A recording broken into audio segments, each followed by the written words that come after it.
ده هرمون ال FSH وده ال LH وده الاستروجين وده البروجسترون ودي المينستريال سايكل.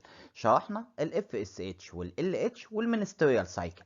تعالى النهارده نتكلم عن الاستروجين بالتفصيل الممل، فركز معايا وحضر كشكولك وقلمك وكوباية القهوة بتاعتك ويلا بينا ندخل في حلقة النهارده. بس قبل أي حاجة، لو أنت أول مرة تشوفني ما تنساش تعمل لايك للفيديو، شير للقناة وسبسكرايب عشان يوصلك كل جديد. معاكم كابتن أناليسيس.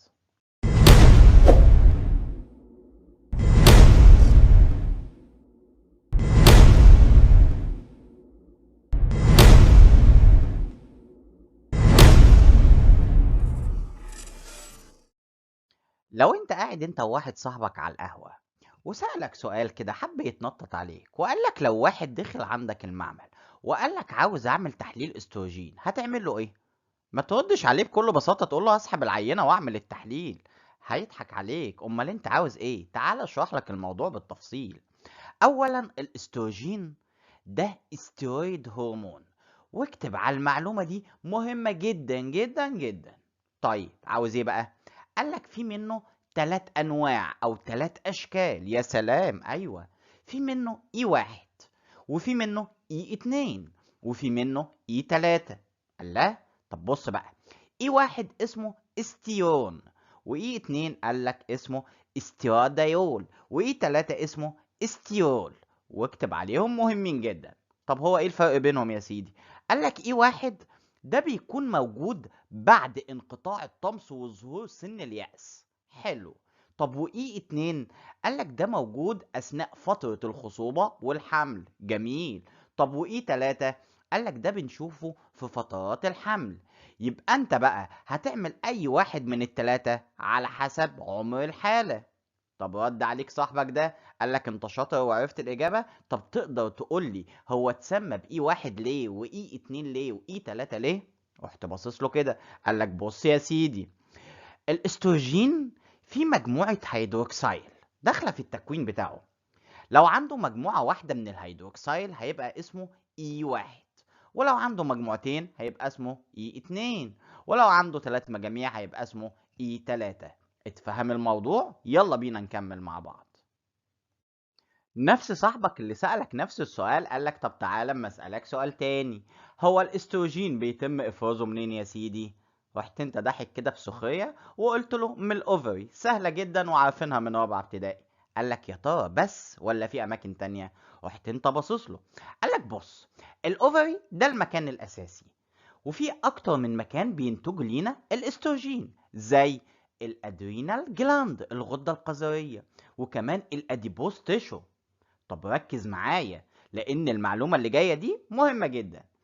اثناء فترة الريبرودكشن الاستروجين هيتم انتاجه من الاوفري. طب وفترة البوست مينيبوز اللي هو انقطاع الطمس، يا ترى الاستروجين هيتم انتاجه منين؟ ما انا لسه قايل لك من الادرينال جلاند والاديبوز تيشو. ركز معايا وصحصح، يلا بينا نكمل. برضه نفس صاحبك سألك سؤال تاني، يا ترى الاستروجين ده بيتكون ازاي؟ رحت انت ردد عليه بكل بساطة قلت له لا سهلة دي. تعالى يا سيدي نشوف الموضوع. فاكرين الفوليكلز اللي انا شرحتها لكم في حلقة المينستريال سايكل؟ قلت لكم فيها 3 حاجات مهمين جدا، وهما الاوفم والجرانيولوزا سيل والسيكا سيل. طب ركز معايا، تعال نشوف ايه قصة السيكا سيل دي. قالك بص يا سيدي، السيكا سيل دي هي اللي هتنتج لينا السكس هرمون. بس هل هتنتج كل السكس هرمون؟ قالك لا. امال هي بتنتج لينا ايه؟ قالك بتنتج لينا البروجستيرون والاندروجينز. طيب ركز معايا، الاندروجينز اللي هي التستوستيرون. حلو. هيتم انتاجها من السيكا سيل، هتتحول لاستروجين. يا سلام، قالك اه والله. طب مين اللي هيحولها؟ قالك انزيم اسمه الاروماتيز. حلو. الاروماتيز ده جالنا منين؟ قالك بص، ما انت مش مركز. الاروماتيز ده بيتم انتاجه من الجرانيولوزا سيل. يبقى اول السيكا سيل ما تطلع لينا التستوستيرون، هوب الجرانيولوزا سيل تقول لها بس يا حبيبتي خدي عندك واحد اروماتيز يديني واحد استروجين، وبكده تم انتاج الاستروجين في جسم الانسان. بعد ما اتكلمنا عن الاستروجين وانواعه وازاي بيتكون في جسم الانسان، دلوقتي هنتكلم عن المود اوف اكشن الخاص بالاستروجين، فركز معايا. الاستروجين لما بيتكون عندي هيبدأ يروح لخلايا الجسم. طيب هو هيدخل جوه الخلية ازاي؟ قالك بيدخل باسفلي جوه الخلية. طب لما يدخل جوه الخلية هيروح على مين؟ قالك هيروح على الدي ان ايه. هيلاقي في بروتين موجود على الدي ان ايه. البروتين دي بنسميها استروجين ريسبتور. حلو الكلام جدا. هيمسك الاستروجين في الريسبتور بتاعته ويبدأ يشتغل على الجين اللي موجود على حسب نوع الخلية، سواء شعر او جلد او اي منطقة في جسم الانسان. وبكده الاستروجين بيكون ليه جينوميك افكت. حلو الكلام. وده بيكون بنسبة 99%. بيسمى الميجر فانكشن بتاعته وهي الجينوميك افكت. طب ليه نون جينوميك افكت؟ تمام ازاي؟ قال لك الاستروجين ليه ريسبتور موجود على السيل وول بتاعة الخلية وكمان السيتوبلازميك، فهيمسك فيها ويبدأ يعمل الافكت بتاعه. فركز معايا ويلا بينا نكمل شرح. بعد ما شفنا المود اوف اكشن العام الخاص بالاستروجين، تعال نتكلم عليه بشكل سبيسيفيك، شكل اكتر تخصصيه. الاستروجين بيعمل لي شويه حاجات. اول حاجه development of primary sex characters. تاني حاجه development of secondary sex characters. الاستروجين increasing coagulation factor. الاستروجين decreased البون reabsorption. الاستروجين change mood. ايه الكلام ده؟ هو ده اللي هنشرحه مع بعض دلوقتي. بص يا سيدي، الاستروجين بيعمل لي development of primary و secondary sex characters. ايه الفرق بين الاثنين؟ قال لك البرايمري 6 كاركترز معناها ان دي الاعضاء اللي موجوده في الفيميل ومش موجوده في الميل، زي الاوفرز وزي قناه فالوب. طيب ايه هو السكندري 6 كاركترز؟ قال لك دي الاعضاء اللي موجوده عند الراجل وموجوده عند الست، زي مثلا الفات ديستريبيوشن، توزيع الدهون جوه جسم الانسان بيختلف من الراجل للست، وزي البيرست موجود عند الراجل وموجود عند الست مع اختلاف الشكل، وزي كمان البيوبيك هير. طيب الاستروجين بيزود الكواجيوليشن فاكتور وبالتالي بيعمل لي جلطات عند الفيميل.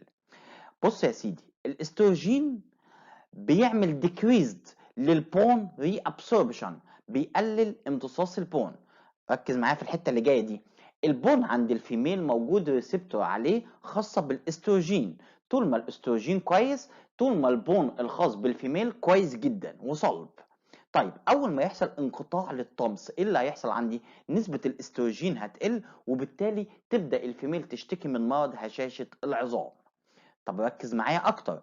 الاستروجين بيدخل على السي ان اس ويعمل مود تشينج، فتلاقي البنت اثناء المينستريال سايكل تقول لك انا مبسوطه، انا متضايقه، المزاج بتاعي مش متظبط. جميل. طيب الفيميل لما بيحصل لها بوست مينوبوزال يعني انقطاع الطمس بتبدا تشتكي من اعراض الدبريشن، الاكتئاب. كمان لازم تعرف ان الاستروجين بيعمل ريجوليشن للبادي تمبريتشر، فتيجي الست تلاقيها بتشتكي من نايت سويت اند هوت فلاش. ركز معايا عشان هنشرح معلومات اكتر. ما تيجي اديك حتة مهمة جدا في حلقة النهاردة وفي نفس الوقت ممتعة وشيقة جدا. ميتابوليزم اوف استروجين. يا ترى بنتخلص من الاستروجين ازاي؟ ركز معايا. المعلومة الأولى إن الهاف لايف بتاعة الاستروجين حوالي من ساعتين لثلاث ساعات، وبعد كده لازم نتخلص منه. طب ازاي هيتم التخلص منه؟ قالك الكبير هو اللي هيخلصنا. مين الكبير؟ قالك الليفر، الكبد. بس لازم اقولك معلومتين مهمين جدا. ان انا عندي استروجين بصنعه بره وبديه للمريض، ده بيكون الهاف لايف بتاعته 20 ساعة. ازاي ده بيحصل؟ ركز معايا. فاكرين في اول الحلقة لما قلت لكم الاستروجين ده عبارة عن استرويد هرمون وقلت لك اكتب عليها مهمة جدا؟ هتفيدني بايه؟ قالك اي استرويد هرمون بيكون سهل جدا في عملية الامتصاص، سواء انت اخدته اورال او اخدته انجكشن او حطيته على الجلد عندك، بيبقى سهل جدا في الامتصاص. بيتم امتصاص الاستروجين وبيروح للسمول انتستين، ومنها بيتوزع على التيشو، يقوم ببعض البيولوجيكال افكتس، وبعد كده يروح للكبير بتاعنا عشان نتخلص منه وهو الليفر. بس يحصل حاجة غريبة جدا، الكبد مش قادر يتعامل معاه. طب يا ترى هتخلص منه ازاي؟ قالك سهلة وبسيطة، هنخلي الاستروجين يرتبط مع حمض الجلوكونيك اسيد. جميل. واصبح عندي الاستروجين conjugated with gluconic acid، وبعد كده هنرميه في السمول انتستين، الامعاء الدقيقة. طيب اول ما يروح السمول انتستين هيلاقي مين؟ قال لك هيلاقي النورمال فلورا. طب انت عاوز ايه؟ هي ايه اصلا النورمال فلورا؟ قال لك دي البكتيريا المتعايشة اللي موجودة عندك. النورمال فلورا بتعمل لي حاجة حلوة جدا، بتكسر الرابطة بين الجلوكونيك اسيد وبين الاستروجين، بتعمل لي دي كونجيجيتد. حلو الكلام. اول الرابطة ما اتكسرت عندي اصبح الاستروجين حر مرة تانية، بس في كمية صغيرة حصل لها اوكسيديشن وتخلصنا منها، والكمية الكبيرة من الاستروجين اصبحت حرة في السمول انتستين. طب انت عاوز ايه؟ قالك هترجع مرة تانية تروح للتشو. طيب بعد كده قالك هتعمل بيولوجيكال افكت، وبعد كده تروح للكبد مره تانية يقول لها الله يخرب بيتك، هو انا مش لسه متخلص منك؟ يجي عامل لها ارتباط مره تانية بالجلوكونيك اسيد، وبعد كده يروح للسمول انتستين، ونفضل بنلف حوالين بعض حوالي 20 ساعه. الموضوع ده اسمه ايه بقى؟ قالك اسمه انتو هيباتيك سيركيوليشن. حلو الكلام جدا. على الرغم ان الهاف لايف بتاعت الاستروجين بتكون 3 ساعات، الا ان الاستروجين اللي احنا مصنعينه واديناه للمريض بيكون الهاف لايف بتاعته 20 ساعة. بس فين المشكلة؟ قالك مش دي المشكلة خالص. تعال خد النقطة التانية، ودي معلومة مهمة جدا، ان كتير من الاطباء بيقع في الغلط دوت. يا ترى بيعمل ايه؟ بيدخل على الطبيب واحدة ست عندها 25 سنة 30 سنة، وبتبدأ تقوله انها عندها انفكشن زي اليورانيري تراكت انفكشن اليو تي اي، او الشيست بين، او الشيست انفكشن. حلو الكلام. يبدأ الطبيب المعالج يديها انتيبيوتيك عشان نتخلص من الانفكشن. جميل. يحصل ايه بقى؟ الست تاخد المضاد الحيوي، وبعد كده يحصل انتركورس بينها وبين جوزها. جميل. فنلاقي الست دي حامل. الست تقعد تصوت، هو انا حملت ازاي؟ ده انا باخد حبوب منع الحمل، ازاي ده حصل؟ كان المفروض الطبيب المعالج من الاول يسألها انت بتاخدي حبوب منع الحمل ولا ما بتاخديش حبوب منع الحمل؟ طب انت عاوز تقول ايه؟ عاوز اقولك ان المضاد الحيوي اللي الطبيب المعالج كتبه للست دي اثر على النورمال فلورا، وبالتالي السيركيوليشن اللي انا حكيت لك عنها مش هتحصل، لان النورمال فلورا مش هتكسر الرابطه ما بين الاستروجين وبين الجلوكونيك اسيد، وبالتالي هيقل الهاف لايف بتاعته حوالي 4 ساعات، وهيحصل عندي حاجه مهمه جدا اسمها بريك ثرو بريجنانسي، الحمل غير المرغوب فيه. يا ترى فهمت الميتابوليزم اوف استروجين ولا نقول كمان مرة؟ هقولك شوية معلومات عن الاستروجين مهمة جدا تحفظها زي اسمك. علاقة الاستروجين بالمنستريال سايكل، وعلاقة الاستروجين بالبريجنانسي والخصوبة، وعلاقة الاستروجين بالمينوبوزال. فركز معايا. الاستروجين والمنستريال سايكل، الدورة الشهرية، ايه اللي بيحصل؟ قالك اثناء المنستريال سايكل الاستروجين نسبته هتزيد جدا. طب ده بيعمل ايه؟ قالك ده بيحول الاندوميتريوم اللي هي بطانة الرحم من طبقة رقيقة لسكنس، لطبقة سميكة، يعني بيعمل بناء لبطانة الرحم. طب هو بيعمل ده ليه؟ قالك ده بيهيئها انها تستقبل البويضة المخصبة اللي هيتكون بعد كده الجنين منها. طيب يا ترى ايه علاقة الاستروجين بالحمل والخصوبة؟ ركز معايا. في مرحلة التبويض الاستروجين هيوصل لقمته، للبيك، أعلى درجة من الاستروجين. طب وده هيعمل إيه؟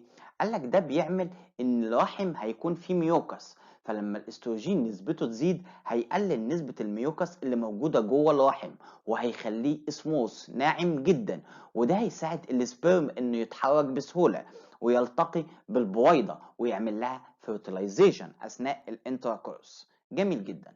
بغض النظر، وجود الاستروجين بكمية كافية بيخلي ممارسة الجنس عند المرأة سهل وممتعة وأكثر راحة. طيب علاقة الاستروجين بالمينوبوزال. بص بقى يا سيدي، لما بيحصل انقطاع للطمس الفيميل، الواحدة الست، هيظهر عليها شوية أعراض نتيجة لنقص الاستروجين. الأعراض دي زي فاجينال دراينس، جفاف المهبل، وزي المود تشينج، مزاجها مش متظبط، وزي النايت سويت عند الهوت فلاش، وده بنسميه البوست مينيبوزال سندروم. دلوقتي هنتكلم عن أعراض انخفاض نسبة الأستروجين في جسم الإنسان، بس ركز معايا. هو إمتى أصلا الأستروجين بتقل نسبته؟ قالك بتقل نسبته في حالات قرب انقطاع الدورة الشهرية، يعني الاقتراب من سن اليأس. وكمان لما نسبته بتقل ده بيشير في مشاكل في الخصوبة، وكمان سوء التغذية ومتلازمة تيرنر سيندروم. طب إيه هي الأعراض اللي هتظهر نتيجة لانخفاض نسبة الأستروجين؟ قالك بص يا سيدي: ألم بالثدي، ضعف في العظام وهشاشتها، سخونية وتعرق ليلا، عدم انتظام الدورة الشهرية وانقطاعها، صداع وصعوبة في التركيز، تعب وصعوبة في النوم، تغيير المزاج العام واكتئاب، كمان جفاف المهبل مما يؤدي إلى وجع أثناء الجماع. كل دي أعراض لما بنشوفها بنطلب تحليل استروجين، لأن بنسبة كبيرة بتكون نسبته قليلة. يلا بينا نكمل مع بعض. طب يا ترى امتى يزيد نسبة الاستروجين في الجسم؟ ركز معايا. هيزيد في حالات كتير زي الأورام الحميدة والورم الليفي وتكيس المبيض، وكمان الأدوية اللي بتحتوي على الاستروجين. طب يا ترى ايه هي الأعراض اللي هتظهر على المريض؟ قالك أول حاجة انخفاض الرغبة الجنسية، كمان زيادة الوزن وخاصة عند الخصر وكمان الوركين، كمان دورات شهرية غير منتظمة في وقت غير متوقع، وحدوث يا إما نسف بشكل كبير جدا يا إما نسف قليل خالص. يلا بينا نكمل مع بعض. وأخيرا النسب الطبيعية الخاصة بالاستروجين E2 و E3. دي كانت حلقة النهاردة في شرح الاستروجين بالتفصيل الممل. لو انت شايف ان احنا بنتعب في المحتوى بتاعنا ما تبخلش علينا بتعليق تحت الفيديو، وما تنساش تعمل لايك للفيديو وتعمل له شير وتعمل سبسكرايب للقناة بتاعتنا عشان يوصل لك كل جديد. كان معاكم كابتن أناليسيس.